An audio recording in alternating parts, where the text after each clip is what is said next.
Hey, we're honored to be here at the Nashville Palace with Grand Ole Opry star John Conlee.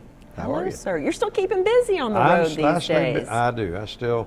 We do between 60 and 70 shows a year on the road, and that's about the right amount. It's about half of what I once did when we were running up and down the charts with records every few months. And going crazy, not knowing what city you were in, I imagine, each day. To a point, yeah. You know, I always tried to keep control of it, so that I never went out for months at a time at any time in my career on purpose, because it makes a nut out of you. And I'm already crazy enough as it is. I don't need any help. Now, aren't you the bus driver as well, and the bus mechanic? Yeah, oh yeah. In fact, while we're off of the road, as you and I are speaking right now, that'll be my time to catch up on some of the bus maintenance chores that have to be done before we start rolling again, you know. So your songs were kind of anthems for yourself, because it seemed like your songs touched the common, everyday, middle-class working people over the years. And even though you were a big star, you pretty much played that role, you know, right along the line. I clean my own house, work on my own trucks. Yeah. Well, I was raised on a farm in Kentucky,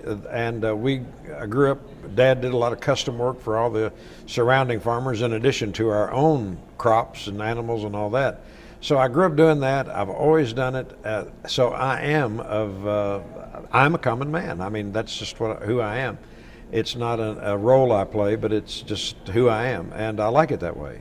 You know, I wouldn't have been raised any other way, and wouldn't operate currently any other way. I like that. Now, you had a son that went off into the military, right? Right. He was in the Marine Corps for 4 years, went to Iraq twice, but he's home now and back into civilian life and doing fine. Oh, we salute him. You know, I remember absolutely. You used to brag on him quite a bit backstage at the Opry, and rightfully so. I'm proud of not only him, but all the others who have not hesitated to step up for the nation when we were at war.